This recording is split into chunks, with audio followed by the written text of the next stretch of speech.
Big boss Malayalam season 6 അങ്ങനെ തുടങ്ങാൻ പോണതാണ്. അപ്പൊ മാർച്ച് 10-ാം തീയതിയാണ് ഇതുവരെ തുടങ്ങാനായിട്ട് ഇരിക്കണേ. ഇനി ഡേറ്റ് മാറ്റി വെക്കുമെന്നൊന്നും അറിഞ്ഞൂടാ. അപ്പൊ ഇതുവരെ മാർച്ച് 10-ാം തീയതിയാണ് ഇരിക്കണം. അപ്പൊ ഇതുവരെ നമ്മളത് നോക്കണമെങ്കിൽ ഭയങ്കര രീതിയിലുള്ള ഓളങ്ങളും കാര്യങ്ങളൊന്നും ഉണ്ടായില്ല. അതായത് മൊത്തത്തിലൊരു അണഞ്ഞ മട്ടാർന്ന് ഇതുവരെ ഉണ്ടായിരുന്നത്. പക്ഷെ ഇപ്പൊ ഈ ഒരു 2 ദിവസമായിട്ട് നമ്മുടെ ബിഗ് ബോസ് തന്നെ ഒരു പ്രൊമോയൊക്കെ വിട്ടായിരുന്നു. അതായത് വരാൻ പോണ കണ്ടസ്റ്റൻസിനകത്ത് തന്നെ ഈ കോമണേഴ്സ് എന്ന് പറഞ്ഞൊരു സംഭവം ഉണ്ടല്ലോ. ഇപ്പൊ നമ്മൾ നോക്കണമെങ്കിൽ ഇപ്പൊ സീസൺ 5-നകത്ത് നമ്മുടെ ഗോപിക എന്ന് പറഞ്ഞ ആ പുള്ളിക്കാരിയൊക്കെ വന്ന പോലെ തന്നെ ഇപ്പൊ ഈ നമ്മുടെ സീസൺ 6-നകത്ത് 2 പേര് വരുന്നുണ്ട്. അപ്പൊ അവരുടെ ഫേസ് റിവീൽ ചെയ്തുകൊണ്ട് നമ്മുടെ ബിഗ് ബോസ് തന്നെ ഒരു പ്രൊമോയൊക്കെ പുറത്തു വിട്ടിട്ടുണ്ടായി. അപ്പൊ നമ്മുടെ ഇതിനകത്ത് വരാൻ പോണ അവരുടെ കണ്ടസ്റ്റൻസിന്റെ പേരെന്ന് പറഞ്ഞാൽ നിഷാന എന്നും അതേപോലെ തന്നെ റസ്മിൻ ബായും. അപ്പൊ ഇവർ 2 പേരെയാണ് ഇവര് പുറത്തു വിട്ടത്.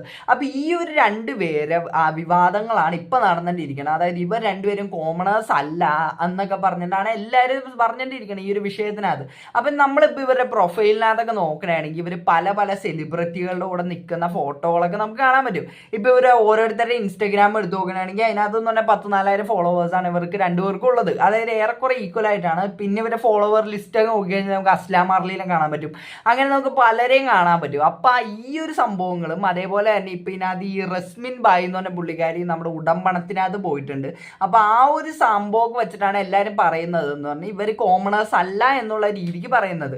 അത് നമുക്ക് ഒരു കണക്കിന് നോക്കിക്കഴിഞ്ഞാൽ നമുക്ക് പറയാൻ പറ്റും കാര്യം ഇവർ കോമണർ അല്ല എന്ന് നമുക്ക് പറയാൻ പറ്റും. കാര്യം നമ്മളൊരു സാധാരണക്കാരനാണല്ലോ ഈ ഒരു കോമണർ കൊണ്ട് ഉദ്ദേശിക്കുന്നത്. അപ്പോൾ ഒരു സാധാരണക്കാരൻ എന്താണെങ്കിലും ഇപ്പൊ ഇതേപോലെ സെലിബ്രിറ്റി, അത് ഒരു സെലിബ്രിറ്റി ആണെങ്കിൽ പിന്നെ ബോട്ട് നിന്ന് നിൽക്കും. ഇത് കുറെ പേരുണ്ട്, കുറെ സെലിബ്രിറ്റി. ഇപ്പൊ ദുൽഖർ സൽമാൻ അതേപോലെ അവരുടെ കൂടെയൊക്കെ നിന്നൊക്കെ ഉള്ള രീതിക്കാണ് ഇപ്പൊ വന്നത്. അപ്പൊ ഇപ്പൊ നമ്മൾ നോക്കണമെങ്കിൽ ഇപ്പൊ കോമണർ ആണോ ഇവർ, അല്ലെങ്കിൽ ഇവർ ഇൻഫ്ലുവൻസർ ആണോ എന്നൊക്കെ ഉള്ള രീതിക്ക് നോക്കണമെങ്കിൽ നമുക്ക് ഒരു കണക്കിന് നോക്കിയാൽ നമുക്ക് ഒരു ഇൻഫ്ലുവൻസർ എന്ന് തന്നെ പറയാൻ പറ്റൂട്ട. കാര്യം ഇപ്പൊ ഫ്രീക്ക് എന്ന് പറഞ്ഞാൽ ആ ഒരു പുള്ളിക്കാരി ഉണ്ടല്ലോ, നമ്മുടെ നിഷാന എന്ന് പറഞ്ഞാൽ ആ പുള്ളിക്കാരി. അപ്പൊ ആ പുള്ളിക്കാരിയുടെ ഒരു ഇൻസ്റ്റഗ്രാം നോക്കുകയാണെങ്കിൽ പുള്ളിക്കാരി അത്യാവശ്യം റീലുകളും കാര്യങ്ങളൊക്കെ ഇട്ട് അത്യാവശ്യം ആൾക്കാർക്ക് അറിയാവുന്ന രീതിക്ക് തന്നെയാണ് ഓരോ പ്രൊഫൈലുകളും കാര്യങ്ങളൊക്കെ കാണുമ്പോഴത്തേക്കും എനിക്കും തോന്നിയത്. അപ്പൊ ഇവര് കോമണർ എന്ന് പറഞ്ഞ രീതിക്ക് ഒരാളെ കൊണ്ടുവരുമ്പോഴത്തേക്കും, അല്ലെങ്കിൽ ഇപ്പൊ ഇവർ 2 പേരെ കൊണ്ടുവരുമ്പോഴത്തേക്കും ഇവര് അത്യാവശ്യം കൂടെ നോക്കിയിട്ട് വേണം ആളെ തെരഞ്ഞെടുക്കാൻ എനിക്ക് പറയാനുള്ളത്. ഇപ്പൊ കോമണർ എന്ന് പറഞ്ഞാൽ അത് കോമണർ ആയിരിക്കണം, അല്ലാണ്ട് ഇൻഫ്ലുവൻസർമാരെയൊക്കെ പിടിച്ചിട്ട് വന്നിട്ട് ഇപ്പൊ നമ്മൾ നോക്കുകയാണെങ്കിൽ ഇതിനകത്ത് തന്നെ ഒരാൾക്ക് ഇപ്പൊ ഒരു യൂട്യൂബ് ചാനലൊക്കെ ഉണ്ട്, അതിനകത്ത് തന്നെ 10,000-18,000 സബ്ബൊക്കെ ഉണ്ട്. അപ്പൊ ഇത്രയും സബ്ബും അതേപോലെ ഇത്രയും പബ്ലിസിറ്റി ഉള്ള ആൾക്കാരെ കൊണ്ടുവന്നിട്ട് ഇത് കോമണർ ആണേ എന്ന് പറഞ്ഞ് കൊണ്ടുവന്ന് വെച്ച് കഴിഞ്ഞാൽ അത് ആൾക്കാരെ ഒരുമാതിരി മണ്ടന്മാരെ ആക്കണ പോലെയായിട്ടാണ് എനിക്ക് തോന്നിയത്. ഇപ്പൊ നമ്മൾ കഴിഞ്ഞ സീസണിനകത്ത് നോക്കണമെങ്കിൽ ഗോപികനെയൊക്കെ നോക്കണമെങ്കിൽ പുള്ളിക്കാരിയുടെ ആ ഒരു ബാക്ക്ഗ്രൗണ്ടും അതേപോലെ പ്രൊഫൈലും എല്ലാം നോക്കണമെങ്കിൽ പുള്ളിക്കാരി എന്ന് പറഞ്ഞാൽ പക്ക ഒരു കോമണർ ആയിട്ട് നമുക്ക് പറയാൻ പറ്റും. പക്ഷെ ഇപ്പൊ ഇവിടെ വന്നേക്കണ ഈ 2 പേരെന്ന് പറഞ്ഞാൽ ഇവർ ഒരിക്കലും ഒരു കോമണർ ആയിട്ട് പറയാൻ പറ്റൂല. പക്ഷേ എന്താണെങ്കിലും കോമണർ ആണെങ്കിലും അല്ലെങ്കിലും ഇവരവിടെ വന്നിട്ട് എന്ത് ചെയ്യുന്നു എന്നതിലാണ് കാര്യം. ഇപ്പൊ ഇവർ നമ്മുടെ ഈ ബിഗ് ബോസ് ആദ്യമേ ഇവരുടെ ഫേസ് പുറത്തു വിട്ടതുകൊണ്ട് പലരും അതിനകത്ത് വിമർശനമൊക്കെ പറയുന്നുണ്ടായി. അതായത് ഇവരുടെ ഫേസ് ആദ്യമേ പുറത്തു വിടാൻ പാടില്ലായിരുന്നു എന്നൊക്കെ പറയുന്നുണ്ടായി. അതിനോടൊന്നും എനിക്ക് വലിയ യോജിപ്പ് കാര്യങ്ങളില്ല. ആദ്യം തന്നെ ഇവരുടെ ഫേസ് പുറത്ത് വിട്ടു എന്ന് പറഞ്ഞാൽ അതിനകത്ത് എന്തെങ്കിലും വിഷയമുള്ളതായിട്ട് എനിക്ക് തോന്നല്ല. പക്ഷേ ഇവർ ഈ അകത്ത് പോണതിന് മുമ്പ് തന്നെ ഇവർക്ക് വേണ്ടിയുള്ള ഫാൻ പേജുകളും കാര്യങ്ങളൊക്കെ ഇപ്പോഴേ ആൾക്കാർ തുടങ്ങി വെച്ചിട്ട് അതിന്റെ ഉദ്ദേശം എന്താണെന്ന് എനിക്ക് മനസ്സിലാവുള്ള. കാര്യം നിങ്ങൾ എന്തറിഞ്ഞിട്ടാണ് അവരെ പറ്റി നിങ്ങൾക്ക് ABCD അറിയില്ല. കാര്യം അവർ കോമണർ എന്ന് പറഞ്ഞിട്ടാണല്ലോ അവർ വരുന്നത്. അപ്പൊ അങ്ങനെയുള്ള ഒരാളെ പറ്റി നിങ്ങൾ എന്തറിഞ്ഞിട്ടാണ് ഈ ഫാൻ പേജൊക്കെ തുടങ്ങി വെക്കണത്. കാര്യം ഈ അതിൻ്റെ ഉള്ളിൽ പോയിട്ട് ഇവരുടെ കളി ഇഷ്ടപ്പെട്ട് കഴിഞ്ഞാൽ അപ്പൊ നമുക്ക് വേണമെങ്കിൽ ഫാൻ പേജും കാര്യങ്ങളൊക്കെ തുടങ്ങാം. ഇത് പോണതിന് മുമ്പ് തന്നെ ഫാൻ പേജും കാര്യങ്ങളൊക്കെ തുടങ്ങി. അപ്പൊ ഇതും ഈ ഒരു ആദ്യമേ ഫേസ് പുറത്ത് വിട്ടാലുള്ള ഒരു സൈഡ് എഫക്റ്റ് ആയിട്ട് നമുക്ക് വേണമെങ്കിൽ പറയാൻ പറ്റുന്ന ഒരു സാധനമാണ് ഈ ആദ്യമേ ഫാൻ പേജും കാര്യങ്ങളും. എനിക്ക് ഈ ഫാൻ പേജ് എന്ന് പറയുന്ന പരിപാടി തന്നെ വലിയ താല്പര്യമില്ലാത്ത കാര്യം. പക്ഷെ അതൊക്കെ ഉണ്ടെങ്കിലാണ് ആ ബിഗ് ബോസ് ആ ഒരു സീസണിൽ ഒരു ഓളം ഉണ്ടാവുള്ളൂ. അതും അതിൻ്റെ ഒരു വേറെ സൈഡാണ്. അപ്പൊ അതും ആ ഒരു സൈഡും കൂടെ നോക്കുമ്പോഴത്തേക്ക് ഫാൻ പേജൊക്കെ നല്ലൊരു കാര്യമായിട്ട് നമുക്ക് പറയാം. പിന്നെ എനിക്ക് പറയാനുള്ളതെന്ന് പറഞ്ഞാൽ ഇവരാണെങ്കിലും ആരാണെങ്കിലും അതിൻ്റെ ഉള്ളിൽ വന്നിട്ട് കണ്ടന്റ് കൊടുക്കാണ്ട് വെറുതെ ഉറക്കം തൂങ്ങിയാൽ അവിടെ വന്നൊരു സൈഡിനകത്ത് ഇരിക്കാനാണെങ്കിൽ അങ്ങനെ ഇരുന്നിട്ട് പ്രത്യേകിച്ച് കാര്യമൊന്നുമില്ല എന്നാണ് എനിക്ക് പറയാനുള്ളത്. കാര്യം അടുത്ത ആഴ്ച പുറത്തിറങ്ങി പോവാം. ഇപ്പൊ ഇവരെ കളി മാറ്റുമെന്നൊക്കെ പറഞ്ഞിട്ടാണ് ഇവരെ കൊണ്ടുവന്നത്. പക്ഷെ ഇവരവിടെ വന്നിട്ട് പ്രത്യേകിച്ച് ഒന്നും ചെയ്യാണ്ട് വെറുതെ അവിടെ കയ്യും കെട്ടി തിന്നും മുടിച്ച് അവിടെ ഇരിക്കാനാണ് പരിപാടിയെങ്കിൽ അത് പ്രത്യേകിച്ച് അധികം നാളൊന്നും പോകില്ല എന്ന് എനിക്ക് പറയാനുള്ളത്. ഇപ്പൊ ആരാണെങ്കിലും ഇവരെ കാര്യം മാത്രമല്ല, അതിപ്പോൾ ഏത് സെലിബ്രിറ്റികളാണെങ്കിലും എനിക്ക് അത് തന്നെ പറയാനുള്ളത്. പിന്നെ ഈ ഒരു പ്രാവശ്യം എനിക്കൊരു ഇത്തിരി ബോറായിട്ട് തോന്നിയൊരു പരിപാടി എന്ന് പറഞ്ഞാൽ ഇപ്പൊ പ്രഡിക്ഷൻ ലിസ്റ്റൊക്കെ നമ്മൾ നോക്കുകയാണെങ്കിൽ ഇഷ്ടംപോലെ ഈ സീരിയലിനകത്തുള്ള നടന്മാരൊക്കെയാണ് കൂടുതലും ഉള്ളത്. അപ്പൊ ഇവരൊക്കെ അതിൻ്റെ ഉള്ളിനകത്ത് വന്നിട്ട് എന്താണോ ചെയ്യാൻ പോകണം. മിക്കവാറും നമ്മൾ ഇത് കഴിഞ്ഞ ഹിസ്റ്ററി ബിഗ് ബോസിൻ്റെയും മലയാളത്തിൻ്റെ ഹിസ്റ്ററി കാര്യങ്ങളൊക്കെ നോക്കുകയാണെങ്കിൽ സീരിയലിനകത്ത് നടിമാരും നടികളൊക്കെ അതിൻ്റെ ഉള്ളിനകത്തേക്ക് വന്നിട്ടുണ്ട്. അവരൊന്നും അതിനകത്ത് പ്രത്യേകിച്ച് ഒന്നും ചെയ്തില്ല. നടിമാരും നടന്മാരും എല്ലാം കണക്കാം. അപ്പൊ എല്ലാവരും അവിടെ വന്നിരുന്നിട്ട് ചുമ്മക്കാരി ഇവറ്റകൾ എന്നൊക്കെ പറഞ്ഞ് ഇവര് ഇമേജ് കോൺഷ്യസ് ആണ്. ഇവരങ്ങനെ വാ തുറന്നിട്ടൊന്നും പറയൂല. എന്തെങ്കിലും പറഞ്ഞാൽ തന്നെ അയ്യോ അയ്യോ അപ്പുറത്തുള്ള ആൾക്ക് എന്തെങ്കിലും തോന്നുന്നു, അതേപോലെ മെയിനായിട്ട് അപ്പുറത്തുള്ള ആൾക്കല്ല, മെയിനായിട്ട് ഈ ക്യാമറയിൽ കൂടെ കാണുമ്പോഴത്തേക്കും പ്രേക്ഷകർക്ക് എന്ത് തോന്നുന്നു, ശരിക്കും പറഞ്ഞാൽ എല്ലാവരും നെഗറ്റീവ് സൈഡ് എല്ലാവർക്കും ഉണ്ട്.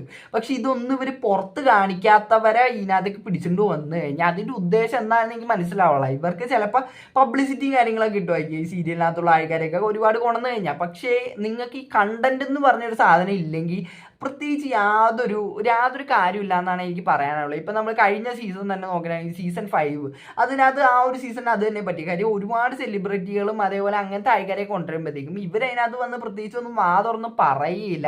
ഇപ്പം നമ്മൾ സീസൺ 5 ആണ് എനിക്ക് ഭയങ്കര ഒരു മോശം, ഏറ്റവും മോശമല്ല എന്നാലും മോശം ഒരു സീസണായിട്ട് തോന്നിയ ഒരു സീസണാണ് സീസൺ 5. അതിനകത്ത് ആകെ കൂടെ ഒരു അഖിൽമാരാറുണ്ട്, പുള്ളിക്കാരനെ പൊക്കി പിടിച്ചിട്ട് എല്ലാവരും നടക്കണമുണ്ട്. അപ്പം അങ്ങനത്തെ ഒരു സീസണാണ്. കാര്യം ഓൾറെഡി അതായത് സീസൺ തുടങ്ങി ഒരു ആദ്യത്തെ ഒരാഴ്ച തന്നെ ഇവർക്കൊരു ഹീറോ അല്ലെങ്കിൽ ഇപ്പോൾ ഒരു നായകനും പോട്ടെ അല്ലെങ്കിൽ ഒരു രാജാവിനെ കിട്ടി. അപ്പോൾ രാജാവിനെയും പൊക്കി പിടിച്ചിട്ടുണ്ടായിരുന്ന എല്ലാവരും നടന്നു വെച്ച് ഈ രാജാവ് എന്ന് പറഞ്ഞ പരിപാടി ആദ്യം എടുത്ത് കളഞ്ഞാൽ തന്നെ ഈ കളി കുറച്ചും കൂടെ രസവും അതേപോലെ അത് കാണാനായിട്ട് കുറേ കൂടി ഇൻട്രസ്റ്റ് വരും. ഇത് ഒരു രാജാവും ഉണ്ട്, പിന്നെ എന്തിനാണ് എല്ലാവരും കളി കാണാനായിട്ട് ഇരിക്കണത്? ആ രാജാവിന് ആദ്യം തന്നെ അങ്ങ് ട്രോഫി എടുത്ത് കൊടുത്താൽ പോരെയെന്ന് എനിക്ക് പലപ്പോഴും തോന്നിയിട്ടുണ്ട്. ഇപ്പം നമ്മൾ സീസൺ 4 നോക്കണമെങ്കിൽ അങ്ങനെ ഒരു രാജാവുണ്ട്. അപ്പോൾ എല്ലാം ഈ രാജാവിന് ഉണ്ടാക്കണ പരിപാടിയൊന്നും എല്ലാവരും ആദ്യം തന്നെ നിർത്തിക്കഴിഞ്ഞാൽ അത് ഭയങ്കര നല്ലതായിരിക്കും. കാര്യം ആ ഒരു രാജാവ് വരുമ്പോൾ തന്നെ ബാക്കിയുള്ള എല്ലാവരും അങ്ങോട്ട് സൈഡായി കഴിഞ്ഞു, പിന്നെ അയാൾ മാത്രമായി. പിന്നെ നമ്മളിപ്പോൾ ഇപ്പോൾ ഒരു അഭിപ്രായം പറയുമ്പോഴാണെങ്കിൽ നമ്മൾ ആ ഒരു രാജാവിന് എതിരെ പറഞ്ഞു കഴിഞ്ഞാൽ എല്ലാവരും കൂടെ നമ്മളെ കടിച്ചു കീറാൻ വരിക. അപ്പം അതൊക്കെ എന്തിനാണ്? നിങ്ങൾ എന്തിനാണ് ഈ രാജാവിനെ ഉണ്ടാക്കാൻ പോണത്? ഈ കളിക്കുന്നത് ആരാണോ അവരെ എല്ലാവരും നമ്മൾ പൊക്കിക്കൊണ്ട് വരാൻ തന്നെ നോക്കുക. ഇത് എന്തെങ്കിലും തുറന്ന് എന്തെങ്കിലും പറയുന്ന ആൾക്കാരെയൊക്കെ ആദ്യം തന്നെ പിടിച്ച് പുറത്താക്കും. അത് ഇത്തിരി നെഗറ്റീവായിട്ട് കളിക്കുന്ന ആൾക്കാരെ മാക്സിമം അവിടെ നിർത്താൻ നോക്കാമെന്ന് ഞാൻ പറയുള്ളൂ. കാര്യം അവരും കൂടെ അവിടെ ഉണ്ടെങ്കിലാണ് അവിടെ കണ്ടന്റ് എന്ന് പറഞ്ഞ ഒരു സാധനമുള്ളൂ. ഈ ബിഗ് ബോസ് ഓടണത് തന്നെ ഈ ഒരു കണ്ടന്റ് വെച്ചിട്ടാണ്, അല്ലാണ്ട് ഈ രാജാവിന് ട്രോഫി എടുത്ത് കൊടുക്കുക എന്നുള്ളതല്ല ആ ഒരു പരിപാടിയുടെ ഉദ്ദേശം. അത് കാണാനായിട്ട് ആൾക്കാരൊക്കെ വേണമെങ്കിൽ അതിന് കണ്ടന്റ് വേണം. അല്ലെ അടിയും വഴക്കും എല്ലാം ഇപ്പൊ പലരും പറയും ഈ അടിയും വഴക്കും കാണാൻ വേണ്ടിയിട്ടാണ് എല്ലാവരും വന്നത്. ശരിക്കും പറഞ്ഞാൽ ഒട്ടുമിക്ക ആൾക്കാർ ഈ അടിയും വഴക്കും കാണാൻ വേണ്ടി വരുന്നതായിട്ടാണ് എനിക്ക് തോന്നിയിട്ടുള്ളത്. എനിക്കാണെങ്കിൽ ഇപ്പൊ അങ്ങനത്തെ ഒരു സംഭവമാണ്, ഈ അടിയും വഴക്കൊക്കെ ഉണ്ടെങ്കിലാണത് കാണാനായിട്ട് ഒരു രസമുള്ളൂ. അല്ലാണ്ട് ഇപ്പൊ എല്ലാവരും കൂടെ കെട്ടിപ്പിടിച്ചിരിക്കുന്ന കാണാനാണെങ്കിൽ ഞാൻ കാണൂല കേട്ടോ, അങ്ങനെ കെട്ടിപ്പിടിച്ചിരിക്കാനാണെങ്കിൽ.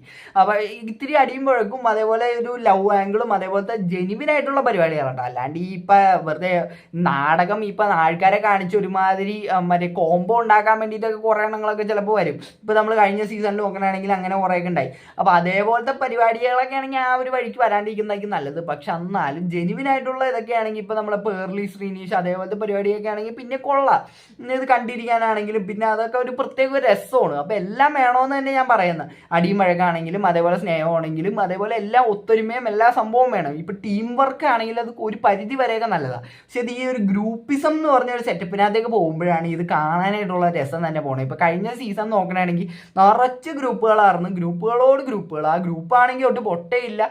അത് ഇങ്ങനെ തന്നെ തുടക്കം തുടങ്ങി അവസാനം വരെ ഇവർ ഗ്രൂപ്പായിട്ട് അങ്ങോട്ട് നിൽക്കും. ഇവർ തമ്മിൽ കളിക്കുകയില്ല. തൊണ്ടയിൽ വെള്ളം പറ്റി തുടങ്ങി. ബിഗ് ബോസിനെ പറ്റി സംസാരിക്കാൻ തുടങ്ങി. ഇത് കുറേ പറയാനുണ്ട്.